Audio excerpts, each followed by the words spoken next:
Human suffering often finds its roots in the entanglement of dependence on external factors for happiness. While the circumstances experienced by various people may differ, a common thread connects their stories. Partners leaving, children striking out on their own, the termination of a work contract, illnesses arising, or the passing of parents. Beneath these varied scenarios lies a shared theme: the yearning for life to conform to our desires and people to fulfill our expectations. This pursuit inevitably clashes with the unyielding realities of existence, generating suffering. The essence of this suffering lies in the distortion of reality, in believing that life should be as we wish, rather than accepting it as it is. Buddhism teaches that suffering arises from unattainable wishes or disappointment, and the solution to achieve inner peace is to cut these desires. However, people often struggle with letting go of their wishes, and even when they do, they may still wish not to wish. Detachment, in the sense often discussed by Buddhists, Taoists, and Hindus, doesn't entail non-participation. One can lead a rich and fulfilling life while maintaining detachment. This doesn't imply mechanical actions while your mind wanders. It's about fully participating, while maintaining a certain distance. The distinction lies in the approach: anxiety-fueled grasping versus a more open-handed, relaxed stance. One approach involves excessive anxiety about pleasures, fearing they might slip away. You cling too tightly, demanding and grasping at the experience. This ruins the moment completely. After each attempt to seize it, you are left disappointed, empty, feeling something is amiss. You are trapped in a cycle, repeating to fill a void that's never really satisfied. This is what's meant by harmful attachment to the material world. On the flip side, genuine pleasure can't be experienced while clutching at it. Imagine a child holding a soap bubble in their palm. Their eyes widen with delight as they want to keep it forever. In their eager grasp, the bubble bursts. Parents, partners, and many people in our lives often repeat this pattern, clinging so tightly that they drain the life out of the delicate and fleeting moments of joy. To truly experience life's richness, one must paradoxically let go, release the need for permanence, and embrace life's transient nature. This liberates you to fully immerse yourself in experiences without constraint. Deepak Chopra put it another way: in order to acquire anything in the physical universe, you have to relinquish your attachment to it. This doesn't entail giving up on our intentions or aspirations. Rather, it involves relinquishing an obsessive preoccupation with the results. At first glance, this might seem simplistic or inconsequential. However, it embodies a monumental shift in our perception of the world and our way of life. By letting go of an excessive focus on outcomes, we release the desires often mistaken for necessities. This leads us to adopt a more relaxed approach, paradoxically making it easier to attain our aspirations.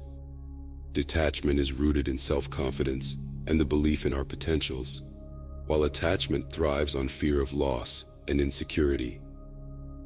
The anguish we experience for someone or something can be traced back to a cultural framework that ingrains dependency on acquiring and possessing. This very mentality can inadvertently lead to a sense of enslavement. Our society consistently inundates us with narratives of suffering and problems, propagated by the inertia of conforming to norms that confine us. These pressures emanate from diverse sources: advertisements, literature, television, cinema, and doctrines, subtly urging us to exert control without us even realizing it. In this process, the illusion of normalcy is perpetuated, masking the reality of our growing dependence and perceived necessity. Breaking free from attachments is a revolutionary act, defying societal conditioning that fosters dependency.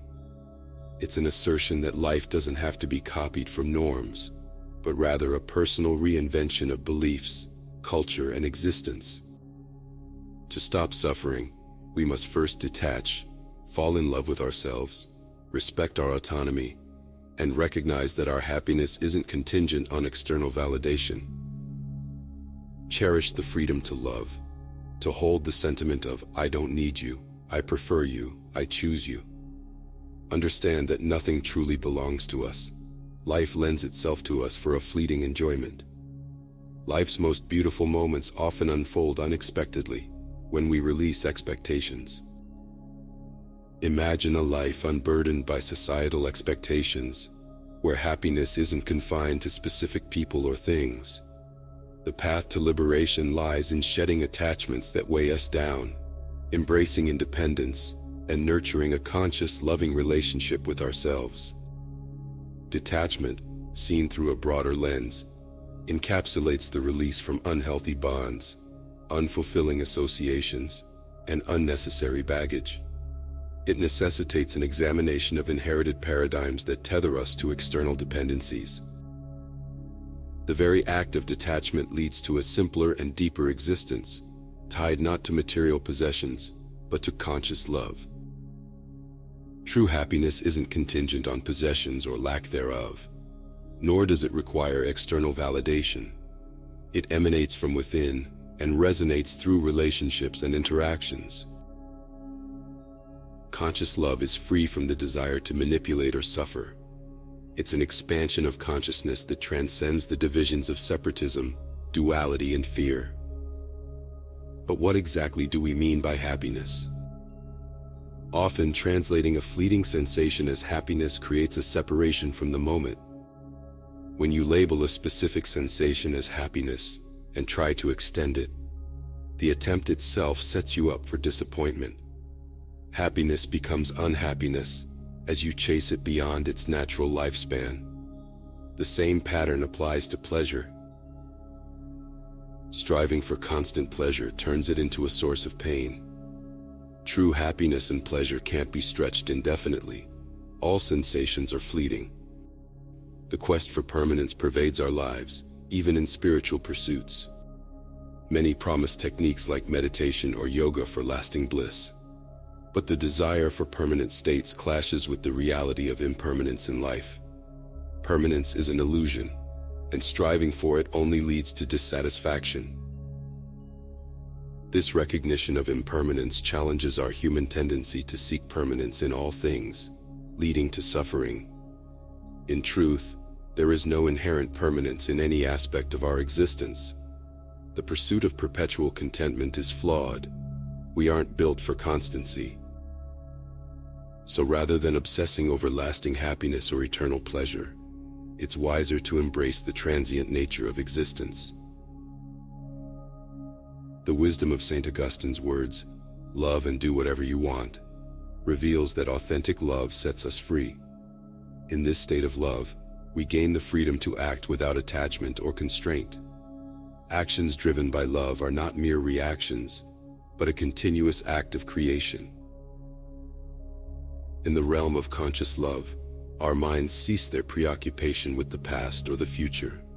The present moment takes precedence, unburdened by regrets or anticipations. A life lived in conscious love eliminates the drain of energy caused by dwelling in past sorrows or future anxieties. Instead, we reside fully in the here and now, embracing all that is necessary for our happiness.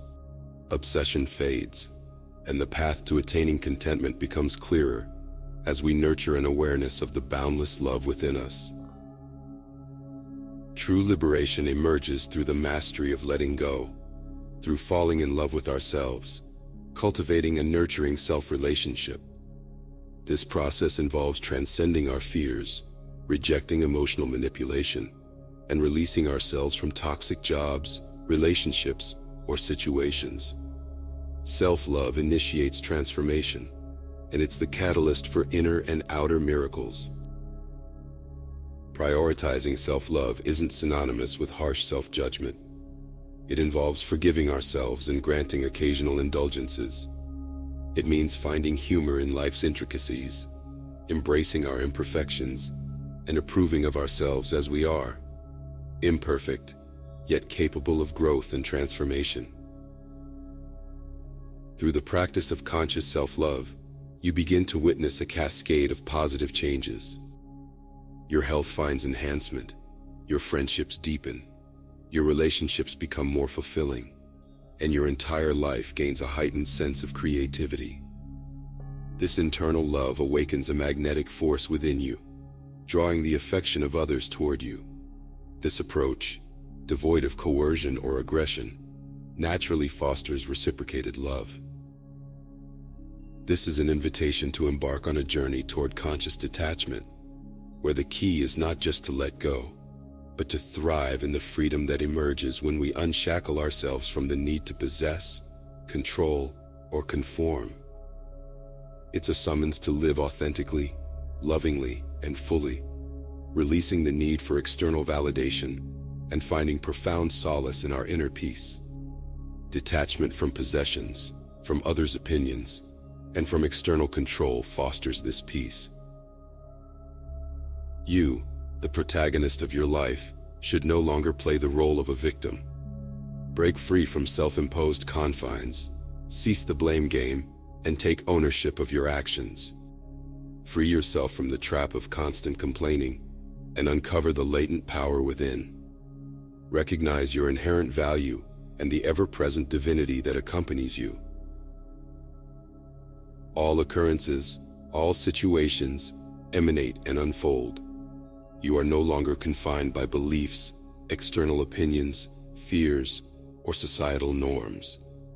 Forge your own culture, a unique lens through which to experience life.